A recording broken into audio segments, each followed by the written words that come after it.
Ci fu un tempo in cui gli israeliti fecero quello che è male agli occhi del Signore. Così Dio li consegnò nelle mani dei Filistei per 40 anni. C'era allora un uomo, figlio di Israele, chiamato Manoach. Sua moglie non poteva avere figli. L'angelo del Signore apparve a questa donna e le disse: «Presto darai alla luce un figlio consacrato a Dio. Sarà più forte di 1000 uomini e inizierà a salvare il popolo di Israele dall'oppressione dei Filistei. In segno di obbedienza a Dio, i suoi capelli non dovranno mai essere tagliati». Nacque il bimbo e fu chiamato Sansone. Crebbe Sansone e un giorno che si allontanò da casa fu aggredito da un leone. Ma lo Spirito del Signore gli diede una tal forza che a mani nude uccise il leone.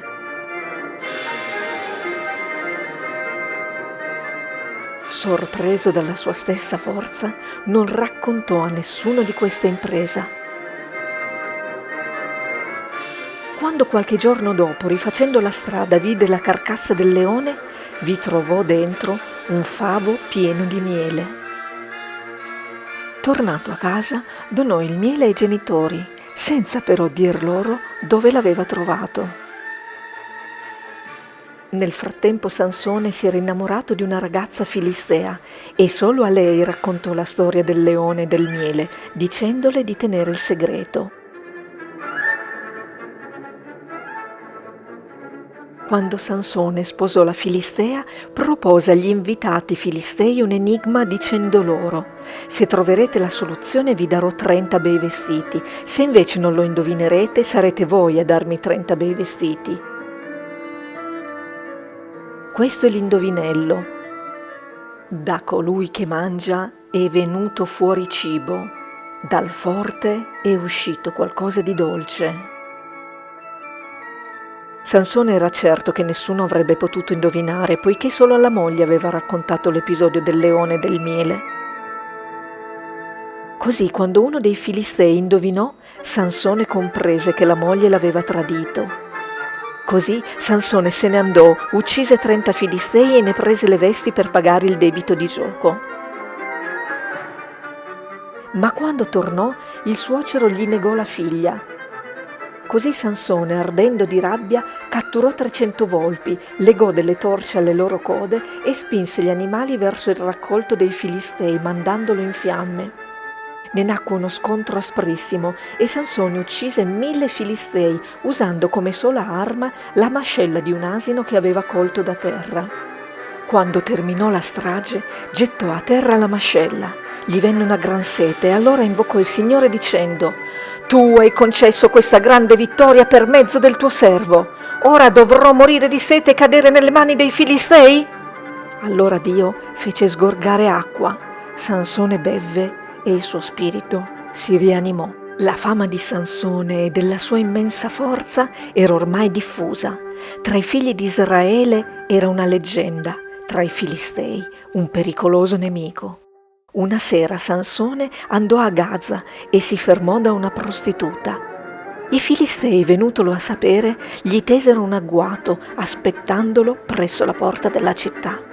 Ma quando Sansone volle andarsene, afferrò i battenti della porta della città, li divelse, se li mise sulle spalle e li portò via.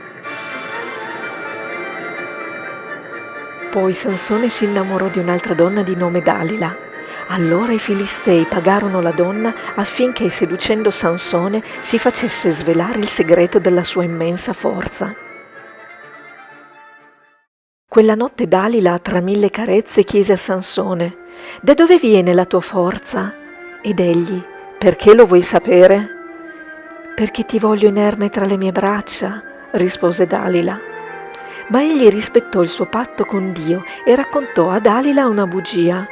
Questo si ripeté per ben 3 volte e per ben 3 volte gli agguati dei Filistei fallirono. finché Sansone, inebriato dall'amore per Dalila e dimentico della sua missione divina, le rivelò il suo segreto. La mia forza sta nei miei capelli. Io sono consacrato all'Onnipotente e in segno di obbedienza a Dio i miei capelli non dovranno mai essere tagliati. Se lo fossero, perderei tutta la mia forza. Allora Dalila lo fece addormentare e gli tagliò le sue 7 trecce.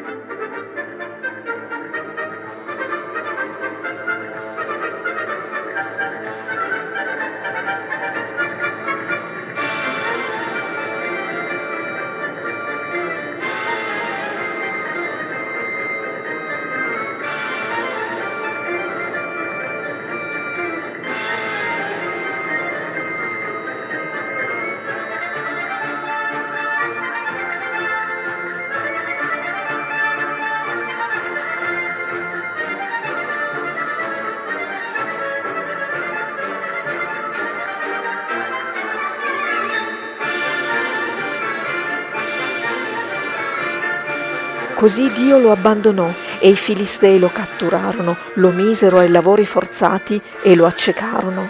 Privo della vista, Sansone riuscì a vedere il disegno divino e nel frattempo i suoi capelli ricominciarono a crescere.